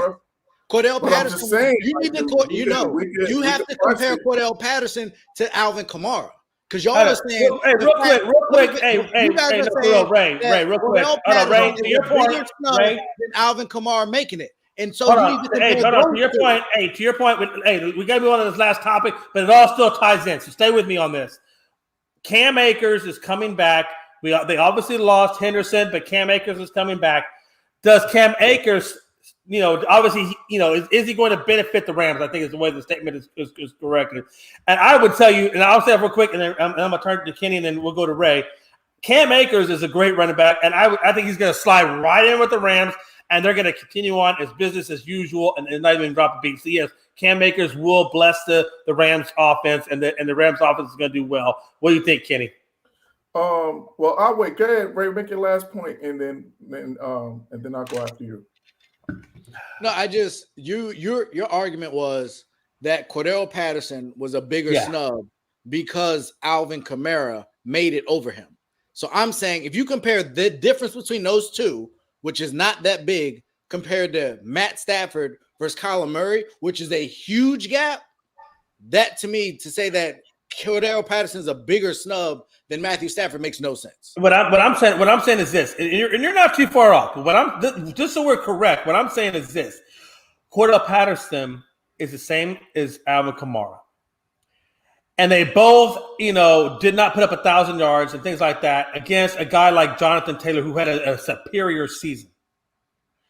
And so my point is this: if you're going to put a guy who doesn't even hit 1,000 yards over a guy who's well surpassed 1,000 yards twice in his short-lived career, it's year by year. It makes no fucking sense to me. It makes no sense that you would fight so hard for a guy who puts up nothing compared to another guy, and then you want to put up this guy who puts up the same type of numbers as Alvin Kamara did, and you want to put him up against Stafford. Really? You want to cut Jonathan Taylor for Alvin Kamara? No. Come out. You want to cut Jonathan Taylor for Alvin Kamara, who one has achieved something that the other one has never achieved, and then you don't want to put that same argument against the same type of guy versus a guy like Matt Stafford. Give me a fucking break. Two different arguments. And at that time, but the principle is still the same. And just for clarity, Alvin Kamara has more than 1,000 yards this year as well and 8 touchdowns. He may have just hit it, but as his career, he hit it. As his career. Okay, what this freaking dude? Alvin Kamara, welcome to the 100 yards between the two of them. There's a 100-yard difference between the two of them. One's playing with Ian Book and Taysom Hill and some other bum, and you're going to say that that's a bigger robbery than Matthew Stafford. You're right, because Carson Wentz is just that much damn better. Then Ian Book. Carson Wentz. I've never believed in Carson Wentz. Then and Ian Book. They didn't have Carson Wentz. Now they got some guy named Sam Ehlinger. Sam Ehlinger. Let that resonate. Sam Ehlinger. You do realize Carson Wentz, you just talked about, also has more touchdowns and a better completion percentage. No, more touchdowns and less turnovers than Kyler Murray. So if you just sat here and told me, you just sat here and told me that Carson Wentz is trash, is basically what you said. I'm not saying he's trash. An MVP candidate, Matthew Stafford. No, I'm not saying he's trash. I'm not saying he's trash. I'm not saying that. I'm not saying that. I'm not saying he's trash. I just said I'm not a Carson Wentz type of guy. I don't believe in Carson Wentz. He always fails to get injuries. Carson Wentz's name as if he's not good, and that guy. I think Carson Wentz. No, I think he's okay. He's not great. Carson Wentz is not great. What's great is Jonathan Taylor. Let's be honest. Let's be clear. And so Indiana is after Jonathan Taylor. The guy with worse stats is in the Pro Bowl over Carson Wentz.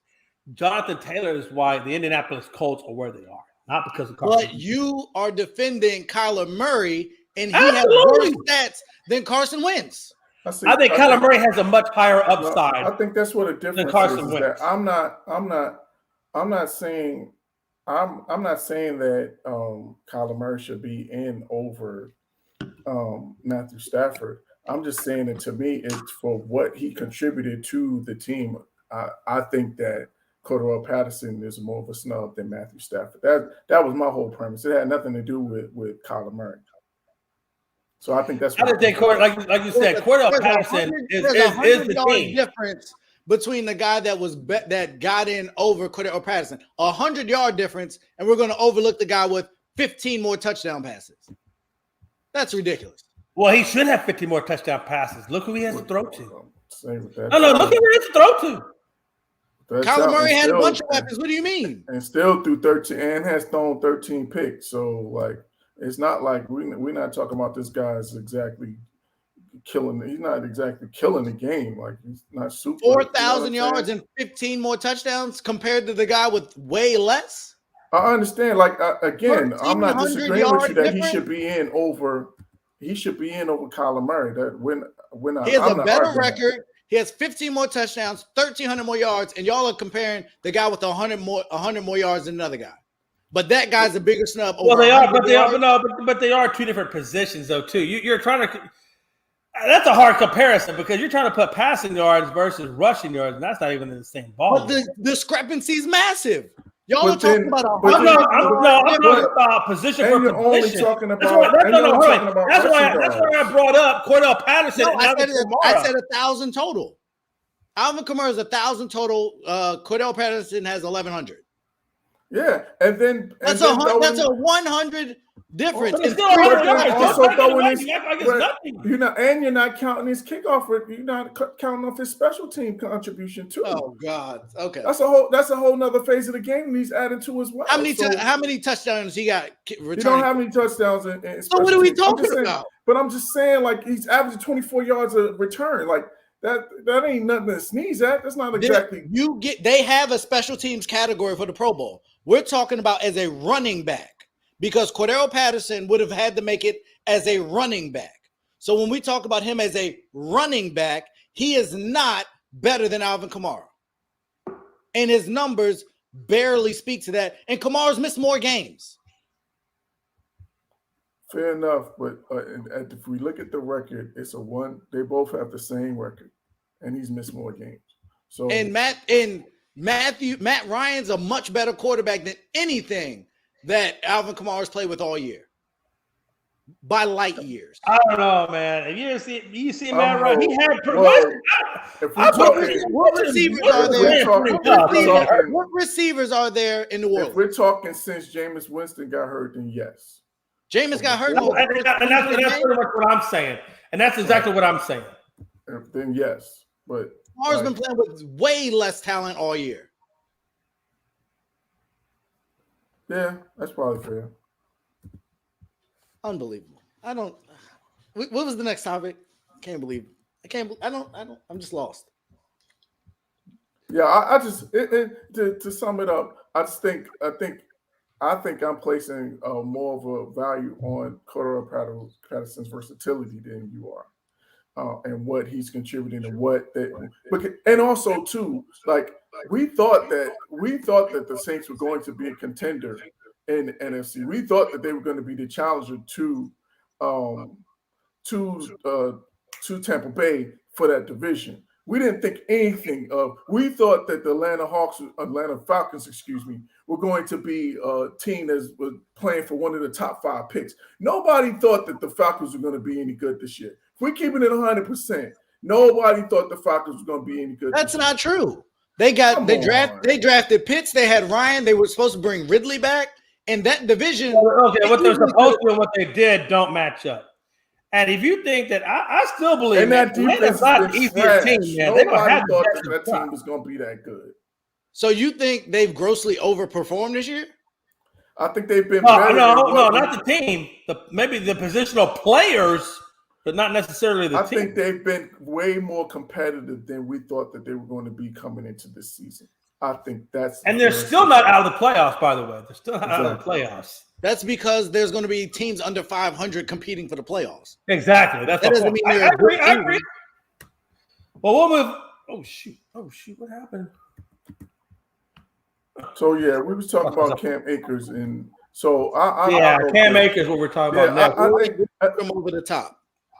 Yeah, I think I'm not sure because I just got a question as to whether or not how effective he's going to be. Like, this is a record in terms of a return from an Achilles injury. This is a record turnaround, or you know what I'm saying, a record recovery. So I'm just not sure how effective he's going to be, and I'm not sure if you're going to place the game in the hands of Matthew Stafford. If you got to win the game and you got to count on Matthew Stafford to deliver that to you, that still remains to be seen whether or not he can do that, because we haven't seen him been able to do that, and that he hasn't had those opportunities to show us whether or not that he could do that. So he still has to prove that. So I don't know if it's going to put them over the top, because I'm not sure how healthy he's going to be. Well, either way, I think we're about to find out, because obviously the Rams are going to be in there. So we'll find out more about what Matt Stafford, what he does. I think the Rams are a good team. I mean, they've beaten some good players. So I think the Rams are.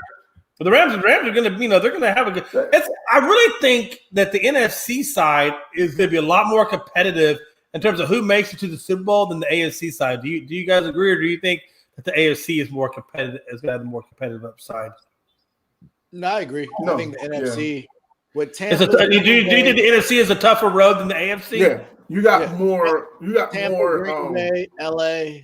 Exactly. And yeah. all of those teams have have really a lot of weapons on the offensive side of the ball. And then you got the defenses of the Rams, you got the defenses of the Cowboys.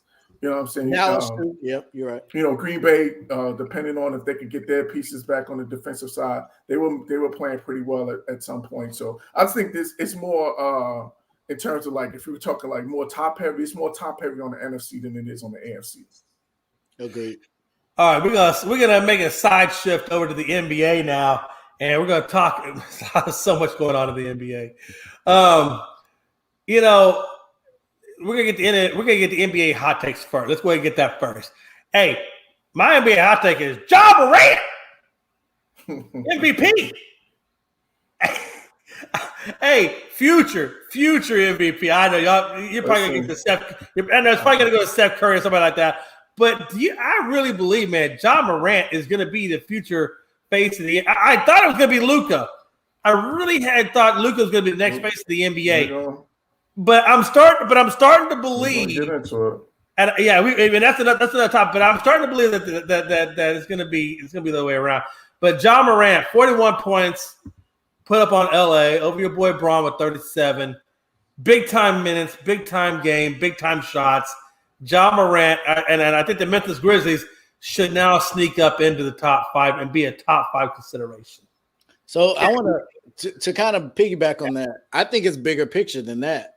I think in 10 years, we're going to look back at that draft where Zion went 1, and be like, what the fuck are we thinking? Right. I think people are going to look like, what were they thinking?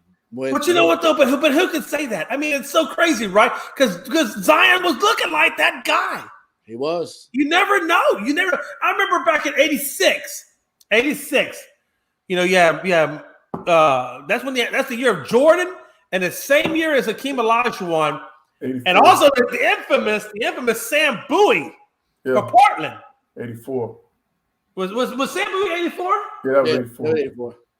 Oh, Sam Bowie was 84. All of them was 84. Yeah. But either way, my point is like, look how great Jordan turned out. Right. And you know what? And I'm not even mad at the Rockets because quite honestly, I got another one for you. I think it was 2007. Greg Oden and Kevin Durant. Yeah. Everybody. I don't know. Hey, that's not any bigger than everybody had Greg Oden as the number 1 pick. Easy. It was no question about it. So you just. But it's amazing who turns out to be better, though, isn't it? I mean, like, and the Rockets, thankfully, the Rockets, they didn't make out bad. I mean, Hakeem Olajuwon was a great player in the league. They had Drexler, and they did fine. Exactly. But golly, man, could you imagine if Houston picked Jordan? Portland had Drexler. That's why they didn't pick Jordan. Yeah, you're right. Yeah. But could you imagine if the Rockets, because the Rockets drafted first that year, and we took Hakeem Olajuwon, which was good. I mean, hey, so the Rockets they won championships with him. Yeah. But man, bro, the Rockets could have had Jordan. Let me ask you guys the question. I gotta ask you a question. The Rockets took Olajuwon, and then obviously Chicago Bulls took Jordan. We obviously know who the better player was. Jordan was the better player. If the Rockets had picked Jordan instead, does Jordan do his entire tenure with the Rockets, or do you think he would have gone to a different team? He'd have left. Would the same loyalty have been there? No, I don't think he would have, because especially if everything turned out the way it did, and then Ralph Sampson gets injured. I think if Ralph Sampson stays healthy, and you put him with Michael Jordan, then he might have stayed there. But the fact of Ralph Sampson never could stay healthy, and I don't think Sampson would have been Jordan's type of guy. Like, he didn't seem like he was the most, I guess the most dedicated, or the guy that really loved the game, like, that passion or that drive for the game that Jordan had. They might have bumped heads. So I could see him wanting to get out of it. So that's my point. Okay, so the real question I'm asking, based on what you're saying, the real question I'm asking is, LeBron takes a lot of heat. He takes a lot of heat from going from Cleveland to Miami, back to Cleveland, then to LA. Like, he has no loyalty to any real city. I mean, he probably has, like you said, loyalty now to the Lakers, but he had no real loyalties until now. and the big thing was, well, Jordan did it with the Chicago Bulls, and he did it with one team. He was loyal, and he built it from the ground up, so forth. So if he'd have gone to Houston, would then we be saying that, would that have tarnished? Okay, would it have tarnished MJ's legacy that he switched from team to team and he couldn't exactly do what he did in Chicago in Houston? Does it change how we look at Jordan? I think the only thing that would have tarnished is if he was still putting up those numbers that he was putting up in Chicago and not winning. Because you remember, that was those first 5 or 6 years that he was in the league. Like, he didn't win a championship, I think, till his 7th year in the league. So there were those questions about him that could he win a championship, with all that scoring that he was doing? Was he going to make his teammates better? So those questions were there. So I think if he was in Houston and doing what he was doing and not winning, it would have been the same thing. It would have been asking those same questions. Interesting. Okay. But I guess the different piece is at the time that Jordan came through, it was tough in the East. So if he's out west and he's not running into Isaiah and Bird, and then even later on running into the Knicks and the Pacers, I don't know. He might hang out in Houston with the no state income tax. He might somehow get Phil or whoever. I don't know why people don't get that. I'm glad you said that, Ray. Let me tell you something. If I'm playing in a professional sport, and I'm thinking like, okay, now obviously you can go to like LA, New York, because that's where all your if you want to do like acting or commercial, okay, I get that. But if I really want to make the best of my money, I'm going to some place where they have no damn sales tax or no state tax. I should say no state tax. I'm going where they don't have a state tax, or where property values, or where my money gets more from my bank, my buck, right? I mean, I can get a mansion. Texas is great. I can get a mansion in Houston. Amazing. Like hey, look, for $1 million in Houston, I can get a 10,000 square foot mansion. $1 million in California might get me a bungalow. Might get me a freaking bungalow. But you know what I'm saying? So I'm going where my money is going to make the most profit. But it hasn't worked because look at how long the Mavericks has been trying to lure talent there. Like, they haven't been able to get anybody there in terms of free agents to come and sign with them. They had the one time where they got DeAndre Jordan, and that didn't work out. But they haven't been able to lure any top flight talent. Though, because I thought they brought in when they had Terry, Jason Kidd. Like, they had a run where they were getting some free agents down there when Mark Cuban first got there. Yeah, and that's what I'm saying. Like, since that championship run, they have not been able to. I don't know. I don't understand what's up with that. I don't think because Mark Cuban is a really, really smart person. Like, he's really smart. All of his players swear by him and love playing for the organization. So that's what it's been surprising. So to your point about that whole state income tax thing, like, they really haven't been able to lure free agents. And to be fair, also, if you look at Miami, they haven't, besides once they got that big three, but other than that, they just got Jimmy Butler there.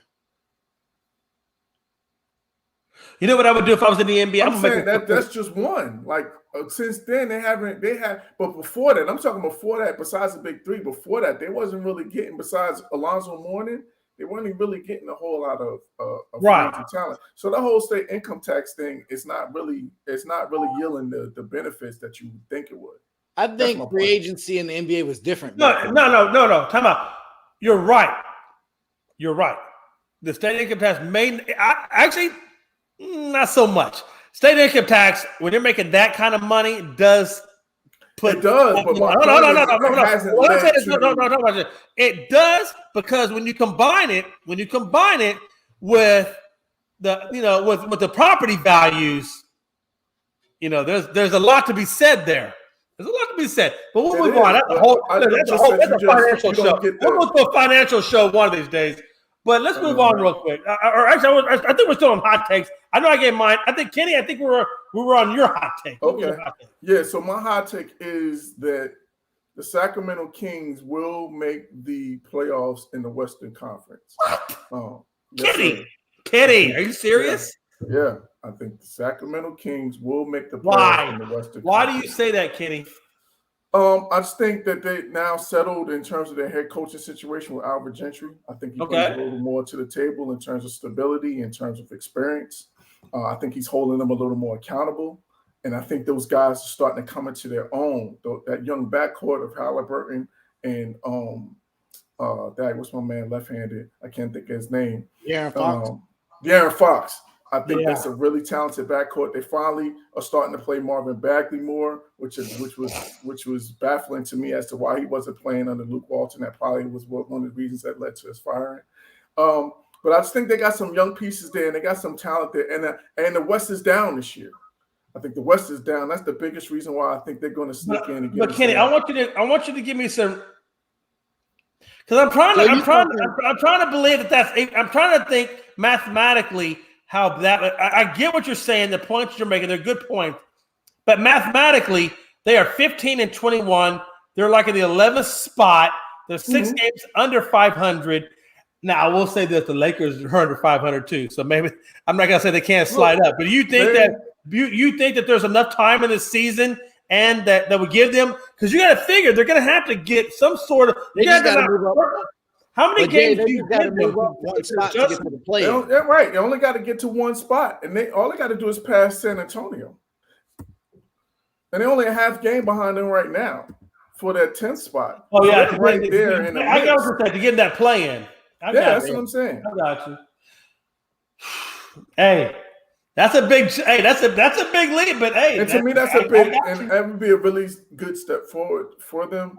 And I'm kind of hoping that it happens so that they keep Albert Gentry, because they need some stability more than anything to me in that franchise. It's been just they've been just rotating coaches in and out for that franchise. So I think he would bring them some stability, and they would be able to build something to build forward, because I think they got some young talent out there. They just need, a few more pieces to, a couple more vets, a couple more, shooters or scorers to kind of help them out. Because you got a Buddy Hield, you got Halliburton, you got De'Aaron Fox, you got Harrison Barnes, who's a solid vet.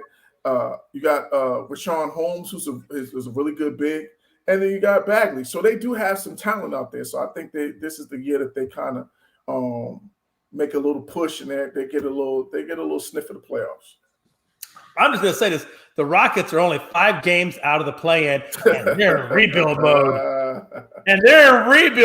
I'm just going to say that. We're in rebuild mode. Steven Silas deserves a contract. Now, by no means am I saying the Rockets are going to make the play-in, but what I am saying is I think our rebuild is going pretty well, considering the fact that we got rid of everybody, brought in some draft picks, and we're only 5 games out of the playoff. John Wall is not even playing.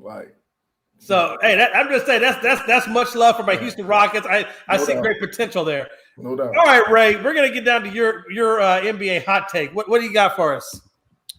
I'm going to Boston. The Boston Celtics, not only will they not make the playoffs, but they will trade Jaylen Brown before the year. Who are some of the landing spots you can see him going to, or potential teams? I think Philly is definitely in the mix. I can see that. For Ben Simmons, I think that makes sense. That does not make sense. Why does that make sense? Because they don't have a true point guard there. Yeah. They don't have that. But doesn't Ben Simmons play the 4? No, he's a point guard. He would play the point guard there, and he'll give them the length with him and Tatum on the wing. You got the defenders, and you put Marcus Smart. That's an interesting one. I like that one. And then obviously, he's not good at defense. He plays really good defense. But the only problem with that though, Ray, is if he goes to Philly, then what do you do with Tobias Harris? Because they basically play the same position. No, I think Seth Curry would come off the bench. So you would start putting Brown at the 2 and bring Curry off the bench. Brown at the 2, Harris at the 3, and then I forget who they got at the 4. But I think Curry would go to the bench and Brown would just play the 2. I think he's more of a 2 than a 3 anyway. Interesting. Okay. Yeah, that's an interesting one. Wow. Yeah, that's a really interesting one. Getting rid of Brown. Okay, that would be a big odd take. Yeah, that's an interesting. Yeah, I think, and also to your point, Ray, is that I think they're probably going to have to do something, because they're just going to keep on being this middle of the pack team with those two guys together because they basically kind of one and the same guy. So I think they're going to have to break them up to see how far they could go, see if they could get to another level because I think they kind of maxed it out with what they have right now. And I think it will help Jason Tatum once he has Jaylen Brown's not there. Ben Simmons won't get in his way. He's not a competition for shots. I think it'll be Tatum's team, and he can really begin to advance his game. And let me tell you, to that point, I feel like it's the same thing that we've seen with every young player that leaves LeBron. Like when they can really play on their own, I think they can really thrive. And I think Jason Tatum needs that to be his team and have the offense consistently running through him. And I think it would help them a lot. But I still think they'll miss the playoffs. Oh, absolutely. All right, we're going to roll to our next topic. Klay or Kyrie, who's going to have the bigger impact on their team? I mean, I think they're both going to have obviously, significant impacts. I think Kyrie has a little bit bigger impact on the Brooklyn Nets. Klay's going to obviously do what Klay does, but I think that they need that true point guard to get the ball disseminated throughout. I think Kyrie has the bigger impact. What do you think, Kenny? I think more so the reason why it's a couple of things. With Klay, I think one reason why he's not going to be as impactful is because they're going to monitor his minutes. I think they're going to be really careful in terms of how to utilize him.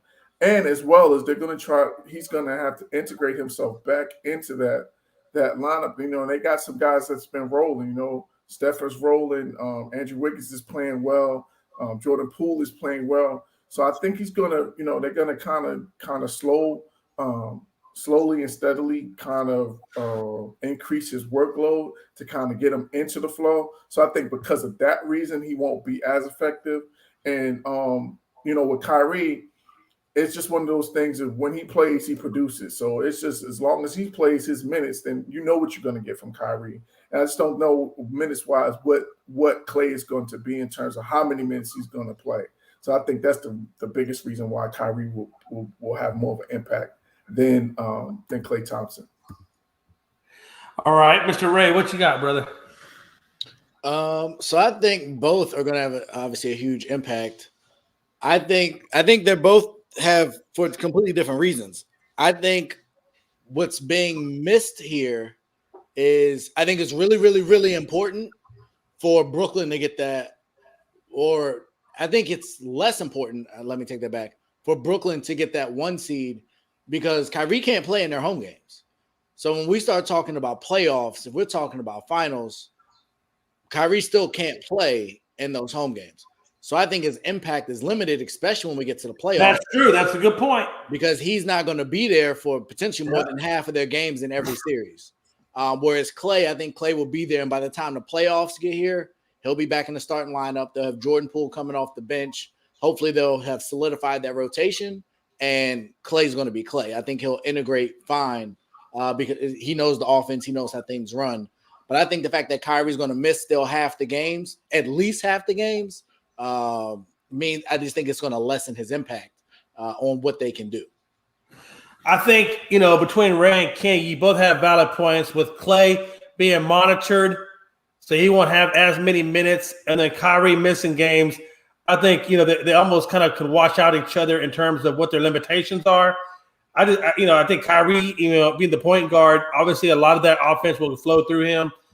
But Klay said, Klay's the big-time three-point guy, and he gives a lot of those crunch time minutes. It should be interesting to see how both of those guys integrate themselves into the season as we go along.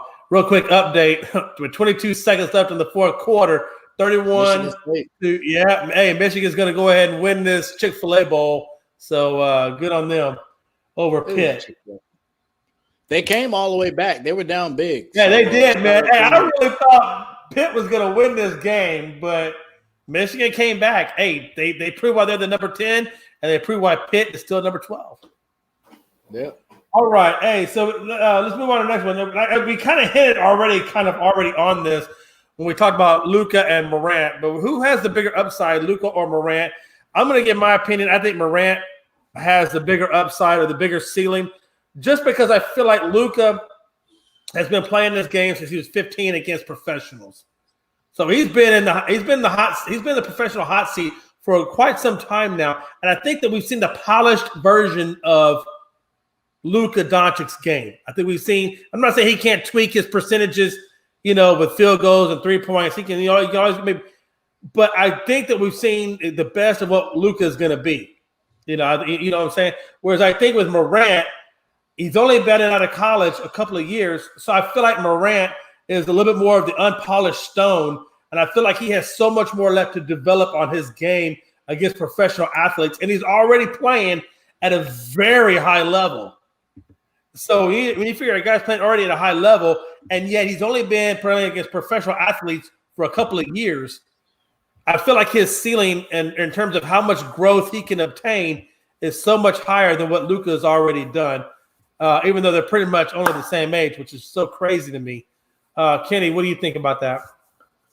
Yeah, I think you make a great point in terms of Luka, in terms of him being who he is. Luka's going to play at his pace.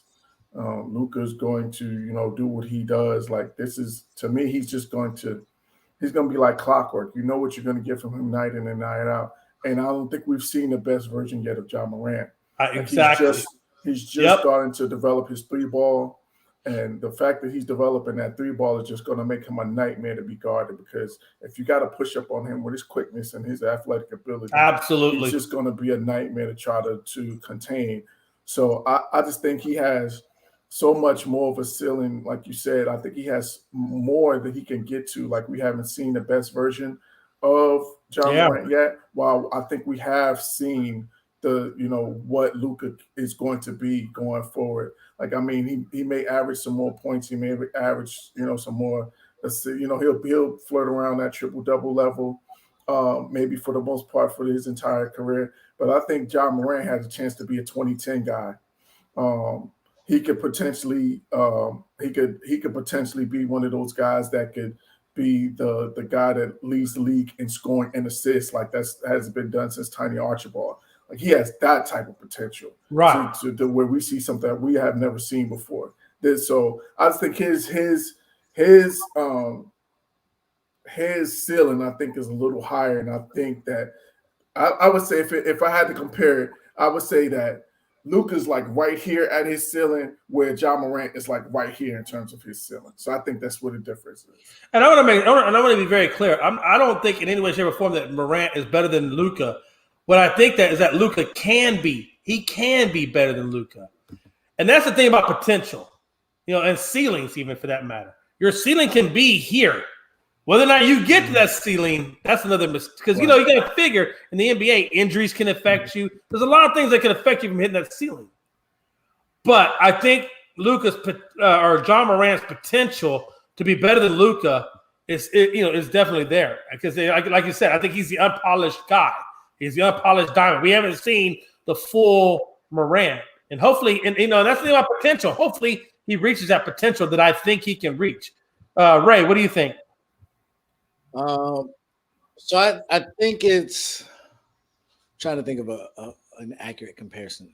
I think it's kind of like, would you rather have Kyrie's career or like Jason Kidd's career? I think the difference between the two is that Ja Morant is supremely athletic. My question is, as he in 7 years taking all the falls because he tries to dunk on everybody, what does his game look like as his athleticism dissipates? Right. I believe Luka's game is the way it's structured right now. He doesn't need athleticism because he's not that athletic. He's just a hell of a good shooter. I think really that's skilled. Statistically, he is skilled. You're right. Statistically, he's not. Neither is a great shooter. I think they both will continue to get better.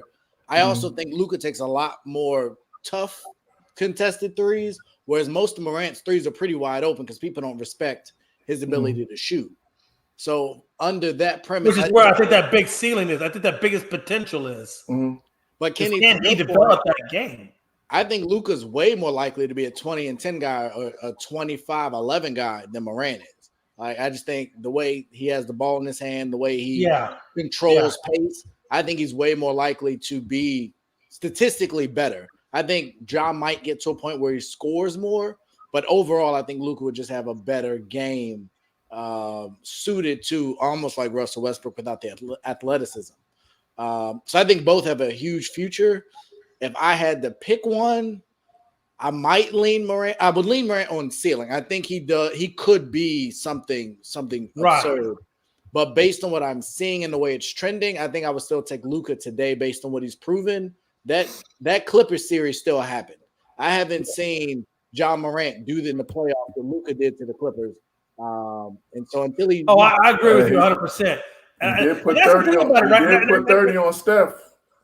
But you know what? That's the thing, right? That was in a play-in game. That's I'm just saying. That's not the same. Steph when he got his but that's the thing, right? I know, but that's really what we're saying is who has a higher ceiling, who has the best. See, because potential is something, right? Potential means we think you have the ability to get there. Will your dedication in the gym, will your all the little God, exactly. He has the ability to get there. Will he get there? We don't know. Who do you think wins an MVP first? Oh, I still think Luca gets it before Morant does. But I mean, and that's close, because like I was talking earlier, Morant actually leads the points in the paint. Morant leads the points in the paint over that. I remember reading an article about that not long ago where it was talking about Morant leading the points in the paint over even Giannis. No, to me, I think Ja wins before Luca because he has the better team. That's true. That's a good point. I think his team will have a better record.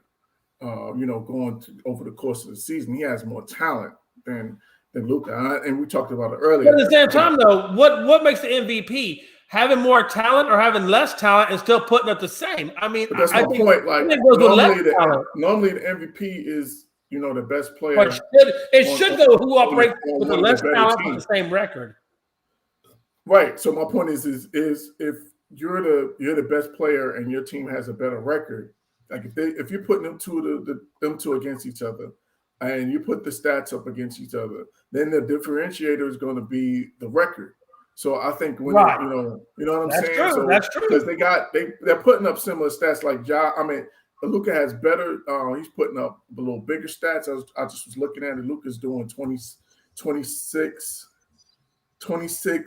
8 and 7. No, 26, 8 and 8. And Ja's doing 25, 6 and 6 or something like that. Right. So he's got slightly better numbers, but in terms of record-wise, they're hovering kind of at that. The Dallas is hovering at that 500. Yeah, you know what I'm saying.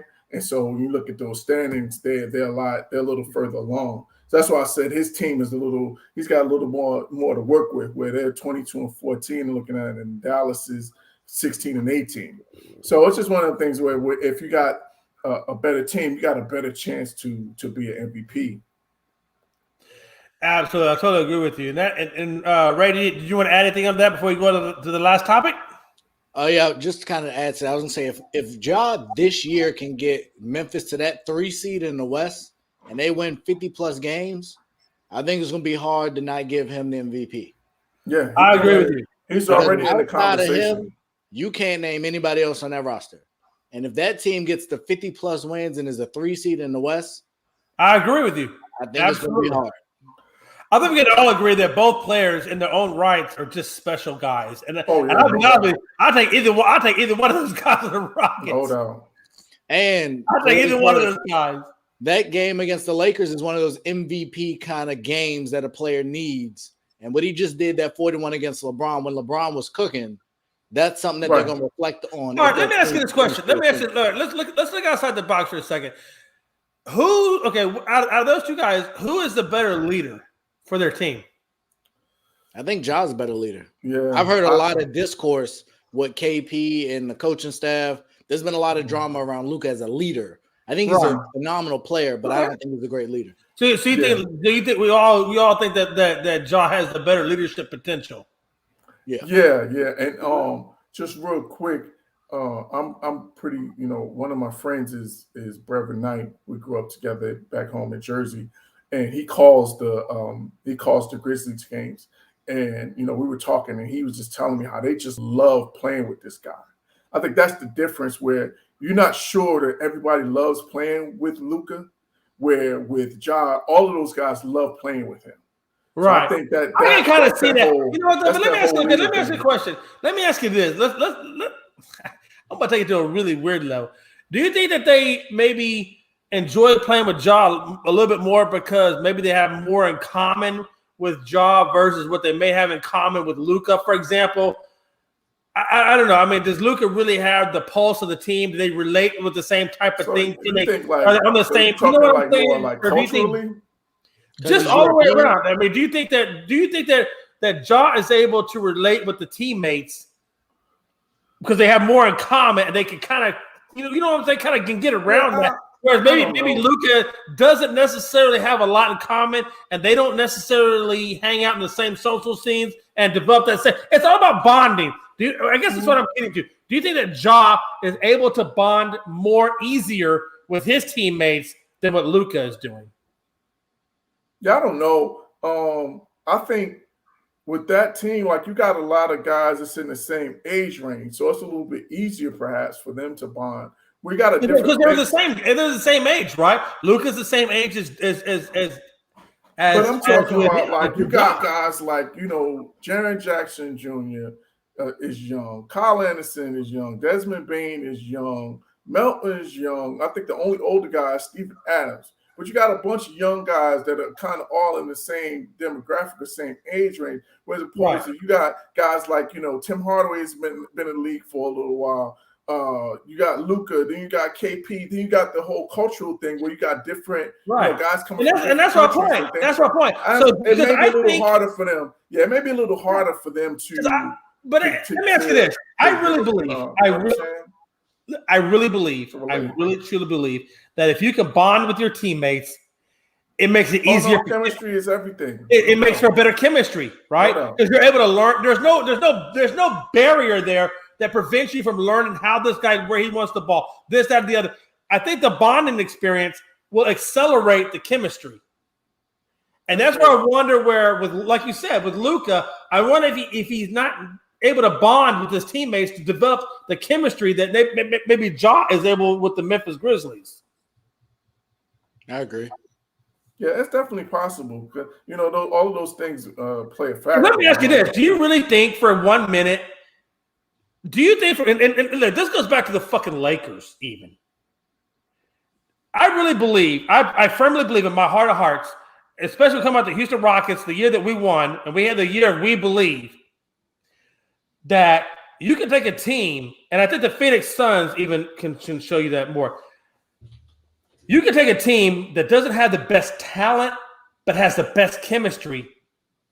I would rather have that team versus the one that has the most talent and least chemistry. Because I'm going to tell you something. The Lakers got every freaking player you could think of on their roster that should be the best of everything. But I don't think that their bonding, their chemistry, their family atmosphere, I don't think all of that. I think they're so discombobulated that's why that Lakers team is not where they should be. Yeah, that's a great point. I think it's one of those things where, and I'll give you a great example. So, remember those, I think it was 2004, 2005, the Pistons and the Lakers. Right. Like, it was one of those things where their chemistry was so much better with the Pistons, where the Lakers was kind of a team that was thrown together, where you had Malone and Gary Payton and Kobe and Shaq. And right. That chemistry wasn't at the same level. Well, it looks good on paper. And don't that's what I'm saying. So it's definitely, you do make a valid point that does make a difference. But and exactly with the Memphis Grizzlies, I think that's really where it makes a point. Because I think John Morant and those Grizzlies have such a good chemistry, a good family atmosphere, that's what's going to propel that Grizzly team into the playoffs at a much better positioning than where anybody else would be, except maybe Golden State, because Golden State has really good chemistry, obviously, with those guys. I mean, I really think Golden State's going to come out of the West. I like Phoenix, and they're battle-tested.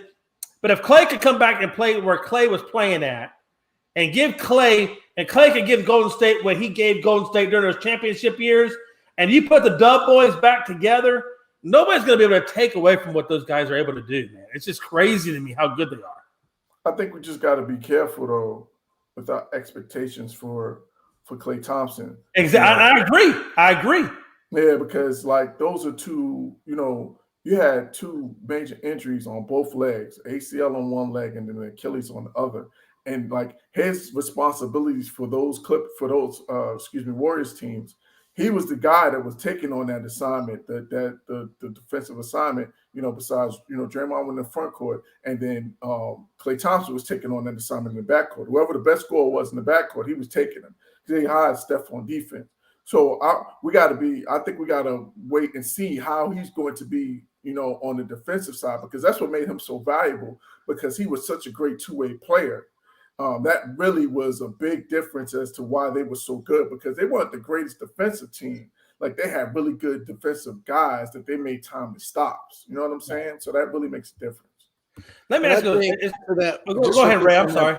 Real quick to that point, though, he's replacing potentially Jordan Poole, who's not a phenomenal defender either. So I don't think that and the team is doing really well. I don't think the expectation is going to be for him to be Klay Thompson of old, but is he an upgrade over Jordan Poole in the starting lineup? I would argue yes, once he gets healthy.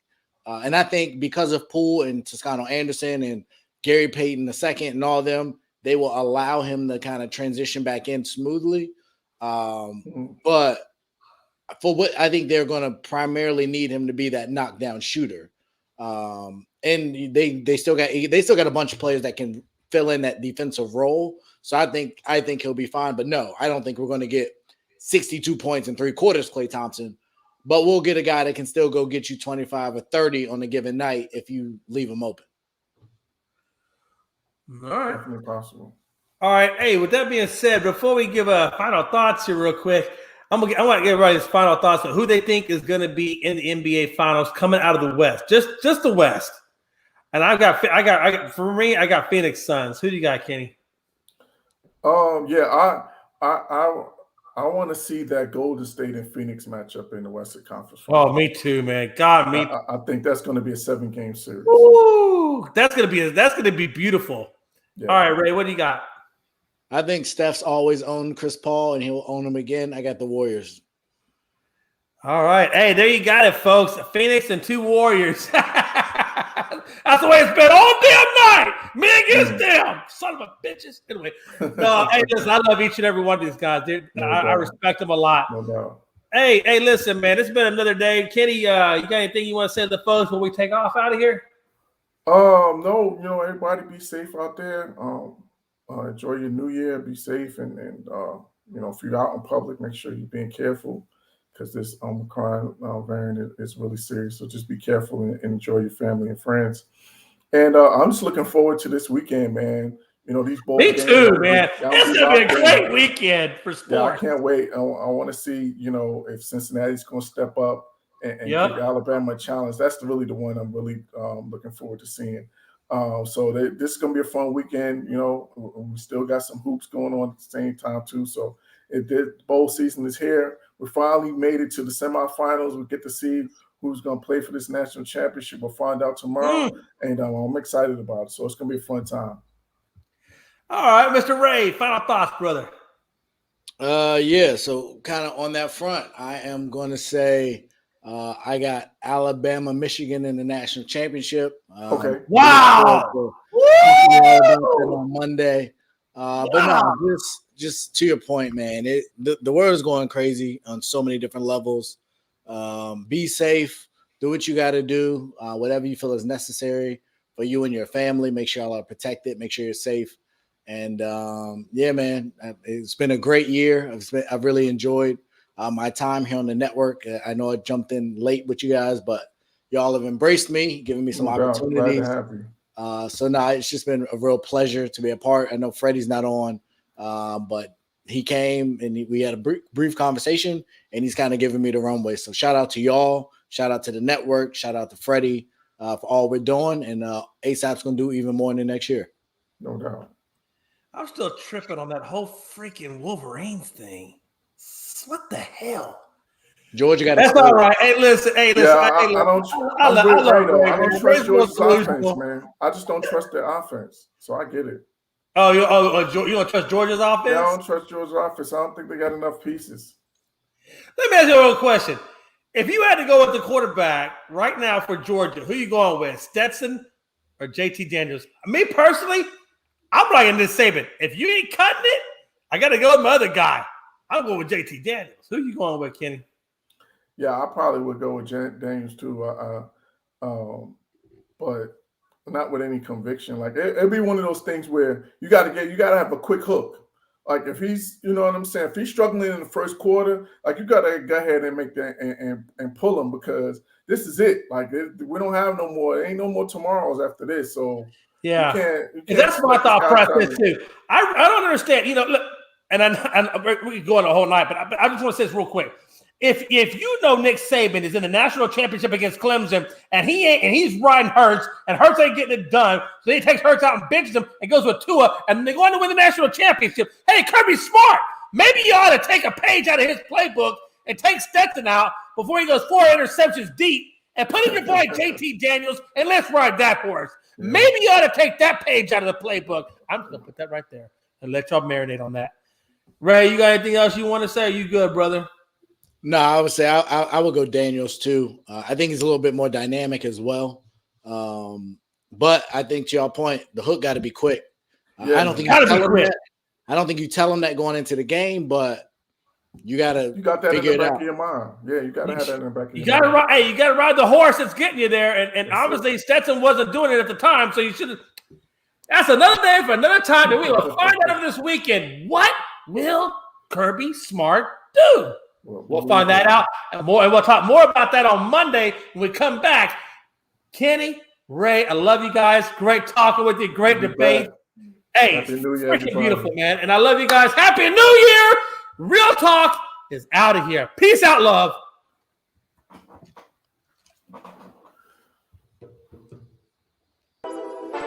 Whole sports all plays. Whole sports all plays. Whole sports all plays. 365 making up plays. You talking the game, get you through the days. We're high in the court, the dime in the lane. Variety, topics, living the same. All presentation, sports information. Hitting the airways, taking the nation. All sport, all plays, like working your faces. Grace at the field, so tie the laces. Whole sports all plays.